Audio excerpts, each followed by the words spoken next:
PM Modi ने आज tax payers के लिए बड़ी घोषणा की है। पीएम ने कहा कि नए सिस्टम से ट्रांसफर पोस्टिंग के लिए जुगाड़ और सिफारिश खत्म होगी। सिस्टम फेसलेस होने के कारण आयकर विभाग का प्रभाव जमाने का चक्कर भी खत्म हो जाएगा। यानी अब इनकम टैक्स ऑफिसर टैक्स में खेल नहीं कर पाएंगे। पीएम ने पारदर्शी टैक्स व्यवस्था, ईमानदारों को सम्मान प्लेटफॉर्म की शुरुआत करते हुए कहा कि नया सिस्टम फेयरनेस और फियरनेस का विश्वास देने वाला है। नई सुविधाएं, मिनिमम गवर्नमेंट, मैक्सिमम गवर्नेंस, इसके प्रति हमारी प्रतिबद्धता को और मजबूत करती है।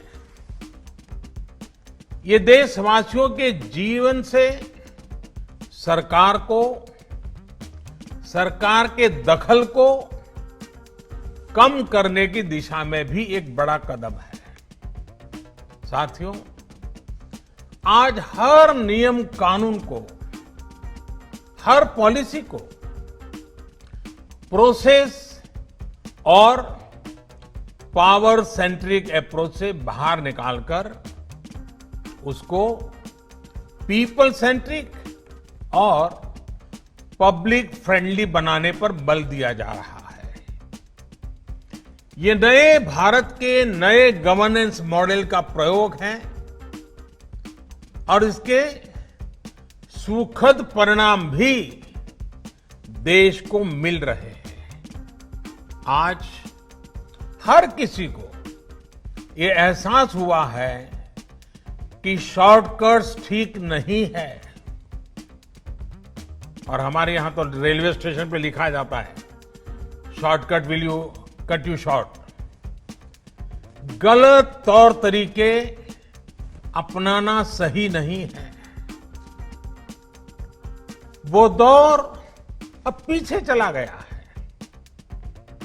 अब देश में माहौल इस ओर आगे बढ़ रहा है कि कर्तव्य भाव को सर्वोपरि रखते हुए सारे काम होने चाहिए। सवाल यह है कि ये बदलाव आखिर कैसे आ रहा है? क्या ये सिर्फ सख्ती से आया है? क्या ये सिर्फ सजा देने से आया है? जी नहीं, बिल्कुल नहीं। इसके अगर मोटे मोटे तौर पर मैं कहूं तो 4 बड़े कारण हैं। पहला, पॉलिसी ड्रिवन गवर्नेंस। जब पॉलिसी स्पष्ट होती है तो ग्रे एरियाज मिनिमम हो जाते हैं और इस कारण व्यापार में, बिजनेस में और सरकार के और निर्णयों में भी डिस्क्रिशन की गुंजाइश कम हो जाती है। दूसरा, सामान्य जन की ईमानदारी पर विश्वास। तीसरा, सरकारी सिस्टम में ह्यूमन इंटरफेस को सीमित करके टेक्नोलॉजी का बड़े स्तर पर उपयोग। आज सरकारी खरीद हो, सरकारी टेंडर हो या सरकारी सेवाओं की डिलीवरी, सब जगह टैग इंटरफेस सर्विस दे रहे हैं। कोरोना की तेज रफ्तार ने पूरे देश को चिंता में डाल दिया है। महाराष्ट्र में हर रोज बड़ी संख्या में नए केसों का मिलना जारी है। आंध्र प्रदेश और बिहार जैसे राज्यों में इस जानलेवा बीमारी ने कहर बरपा रखा है। केंद्रीय स्वास्थ्य मंत्रालय द्वारा गुरुवार सुबह जारी आंकड़ों के मुताबिक देश में पिछले 24 घंटे में 66,999 नए केस दर्ज किए गए हैं, जबकि 942 लोगों की मौत हुई है। केंद्र सरकार के मुताबिक देश में कुल 23,96,638 कोरोना केस हैं।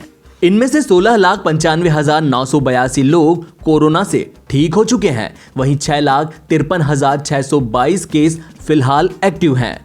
कोरोना के कारण अब तक 47,033 लोगों की मौत हो चुकी है। कोरोना से मौतों के मामले में भारत दुनिया में चौथे नंबर पर है। देश में 47,000 मौतों में केवल अगस्त में करीब 22% मौतें हुई हैं। पिछले कुछ दिनों से लगातार देश में कोरोना से मौतों का आंकड़ा बढ़ा है। अकेले अगस्त में अब तक 10,551 लोगों की इस जानलेवा बीमारी से मौत हुई है। फिलहाल भारत में केस फर्टिलिटी रेट 2.2% है। पहले नंबर पर मौजूद अमेरिका का केस फर्टिलिटी रेट 3.2 है, जबकि दूसरे नंबर पर मौजूद ब्राजील का 3.2 है। दुनिया में कोरोना से सबसे ज्यादा प्रभावित तीसरे देश मैक्सिको में केस फर्टिलिटी रेट 10.9 है, जबकि 5वें नंबर पर मौजूद ब्रिटेन का 14.9 है। जहां तक कोरोना से प्रभावित प्रति 10 लाख मामलों में मौत के प्रतिशत की बात है तो भारत के लिए यह राहत की बात है।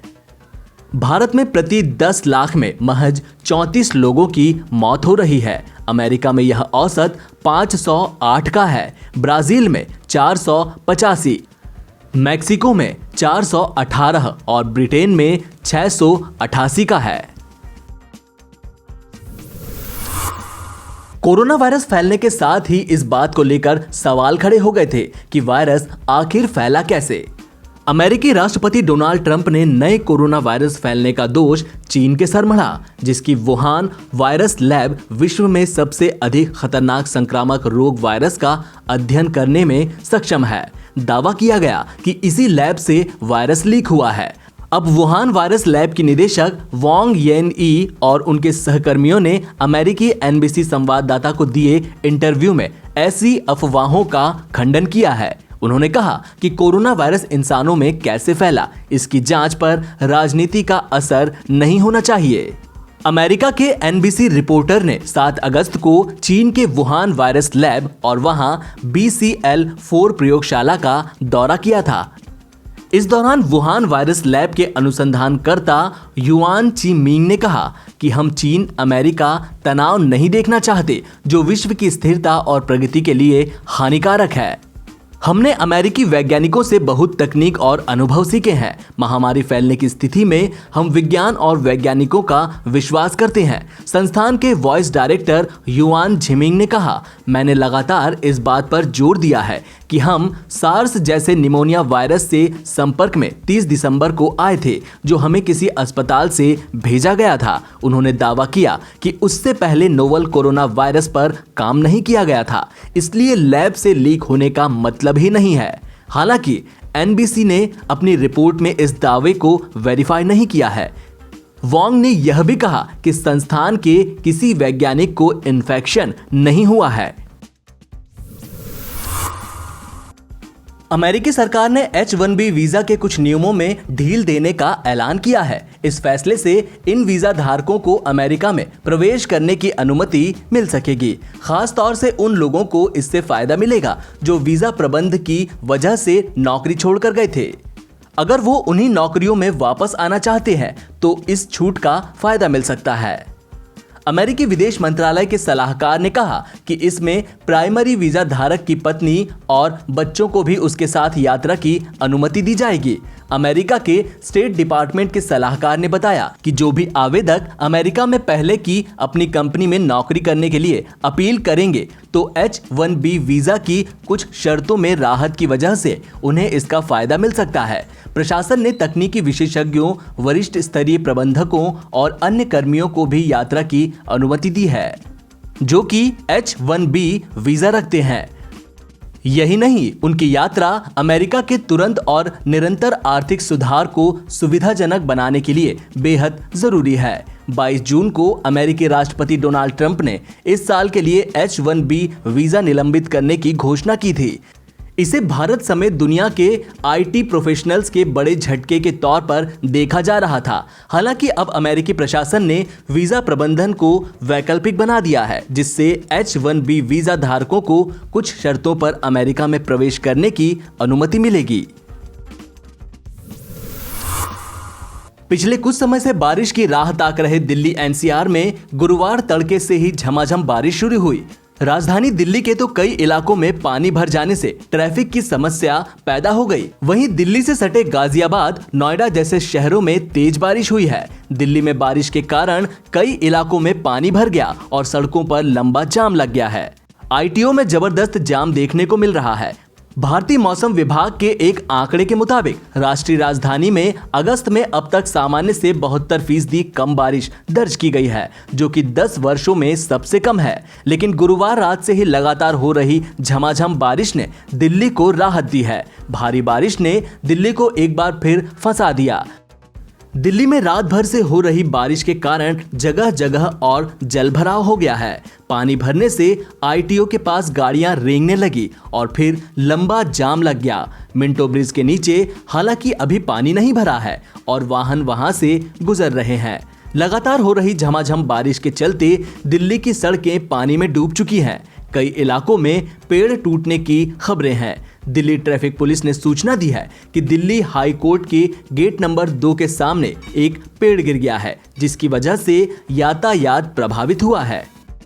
इसके अलावा राजा गार्डन फ्लाईओवर और मायापुरी फ्लाईओवर के पास भी पानी भर गया है, जिससे यातायात में तकलीफ हो रही है।